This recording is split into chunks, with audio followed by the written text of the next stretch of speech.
Muy buenos días, el tema que vamos a abordar el día de hoy es sobre el diagnóstico diferencial de la fosa ilíaca derecha desde el punto de vista médico, de la rotación de cirugía de mujeres a cargo del Dr. René Morales y mi persona, Yorlan Sebastián Orozco González. En la introducción, tenemos que el dolor abdominal agudo es un motivo habitual de consulta en el servicio de urgencia, constituyendo el dolor en fosa ilíaca derecha uno de los más frecuentes y la apendicitis aguda, que es el principal motivo de la cirugía abdominal urgente. El diagnóstico diferencial incluye un amplio espectro de entidades clínicas, entre las que se incluyen causas digestivas, urológicas, vasculares, entre otras. Vamos a establecer una lista del diagnóstico diferencial del dolor en la fosa ilíaca derecha, demostrando los principales hallazgos que permiten establecer un diagnóstico de cada una de ellas. La ileitis, la etiología es variada, incluye lo que es varias causas infecciosas como patógenos como la Yersinia enterolocalítica, la salmonela, la Campylobacter jejuni y también tiene una etiología inflamatoria, lo cual aquí vamos a encontrar lo que es la enfermedad de Crohn. El grosor normal de la pared del intestino delgado no debe ser mayor de 3 milímetros, presentando un grosor simétrico circunferencial. Clínicamente, una ileitis puede ser indistinguible de una apendicitis. Esta se visualiza como un engrosamiento mural con una infiltración de la grasa adyacente a la región iliocecal. También tiene un tratamiento que es conservador con el control de los síntomas y posibilidades de antibióticos. Diverticulitis. La diverticulitis en el colon derecho es rara y también puede ser solitaria o múltiple. Cuando es solitaria suele ser congénita y verdadera. Cuando es múltiple, esta puede ser adquirida y generalmente son falsos divertículos. En los hallazgos incluye un engrosamiento mural de un segmento corto. Esta puede ser del ciego o del colon adyacente proximal. También vamos a encontrar lo que son una inflamación de la grasa pericolónica y identificaciones de un divertículo inflamado. La clave diagnóstica está en demostrar algún divertículo inflamado. En los tratamientos es conservado en la diverticulitis no complicada y en caso de complicaciones como perforaciones, la cirugía puede ser o puede estar indicada. Isquémica afecta típicamente a pacientes con enfermedades vasculares. Esto puede ocurrir por causas arteriales o venosas o bien por una invasión neoplásica vascular. El origen puede ser de un embolo o por debajo de un gasto cardíaco, como en el caso de una hemorragia, un shock hipovolémico o fallos cardíacos. Cuando esto sucede, las regiones más afectadas son el ángulo esplénico y las regiones recto-sigmoideas. En el caso de la isquemia del colon ascendente, suele suceder en shock hipovolémico y trauma debido al desarrollo variable de las arterias marginales. Esto puede presentarse edema en la submucosa, que son baja atenuación, o una hemorragia transmural, que estas son alta atenuación después de la hiperfusión. La apendicitis hipoploica es un proceso inflamatorio o isquémico autolimitado que afecta a la apendicitis hipoploicos del colon, que son bolsas peritoneales que surgen de la superficie serosa del colon. Con contenido graso, esta puede medir entre un 0.5 a 5 centímetros. También puede ser primario o secundario, una torsión del apéndice epiploica con obstrucción vascular, o bien secundario con un proceso inflamatorio adyacente. Generalmente es autolimitado requiriendo tratamiento de soporte con antiinflamatorio y analgésico para el control de los síntomas.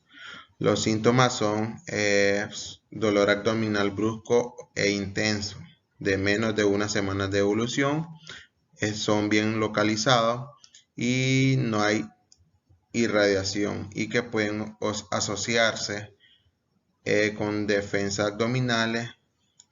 Es excepcional la presencia de fiebres, náuseas con vómitos o alteraciones de los hábitos deposicional. El infarto o mental es una causa poco frecuente del dolor abdominal, causada por el compromiso vascular del epiplón. Puede ser primario o secundario.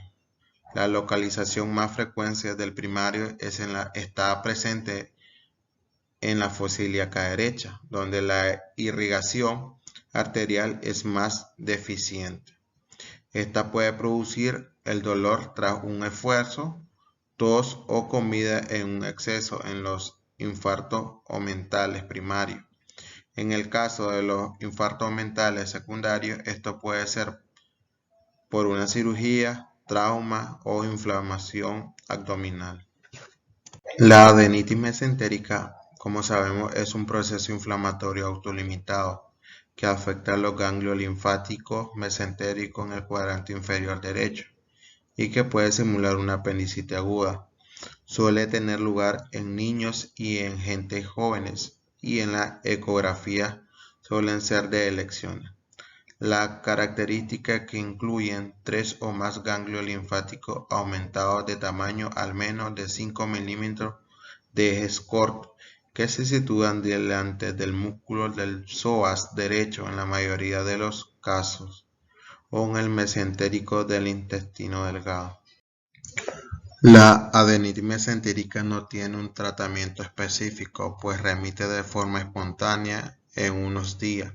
Por lo tanto, es importante el tratamiento sintomático con antiinflamatorio y analgésico, como lo que es el ibuprofeno, así como vigilar la evolución del dolor y la aparición de signos de alarma. La torsión ovárica se produce cuando el ovario gira sobre su pedículo vascular. Puede ocurrir en el seno de una lesión anexial o bien producirse en ovarios normales. Su principal causa de la torsión ovárica es el aumento del tamaño del ovario secundario a la congestión venosa y linfática. Los hallazgos secundarios incluyen un líquido libre, lesiones ováricas subyacentes, vascularizaciones reducidas y una estructura tubular dilatada correspondiente al pedículo vascular. Los síntomas que influyen en la torsión ovárica, primeramente tenemos lo que es el dolor pélvico intenso y se van a asociar lo que es dos síntomas, que es las náuseas y los vómitos. Vamos a encontrar lo que es un diagnóstico que es clínico y con una ecografía transvaginal, y su tratamiento suele ser la cirugía laparoscópica. Los factores de riesgo para la torsión axial incluyen lo siguiente: un engrosamiento ovárico mayor a 5 centímetros, especialmente para tumores benignos.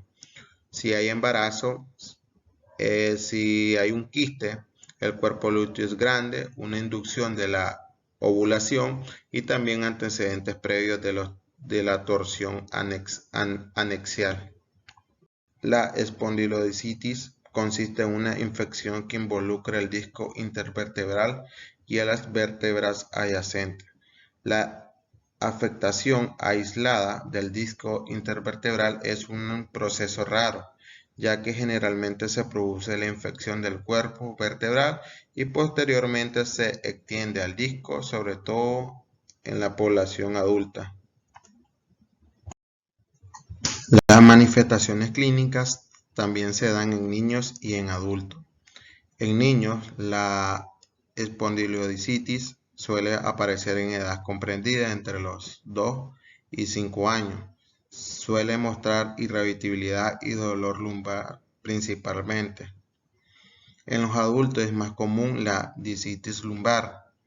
Principalmente produce lo que es dificultad para andar, dolor nocturno e hipersensibilidad al tacto en las zonas afectadas. La espondilodicitis se clasifica en cervical y lumbar. En la cervical se produce cuando afecta a la columna cervical, es decir, la parte inferior de la columna. Y la lumbar sí, por el contrario. La discitis lumbar, sus síntomas se presentan en la región lumbar, en la parte baja de la espalda. En conclusión, como sabemos que el dolor en la fosa ilíaca derecha es un motivo frecuente en las consultas de urgencia desde el punto de vista médico.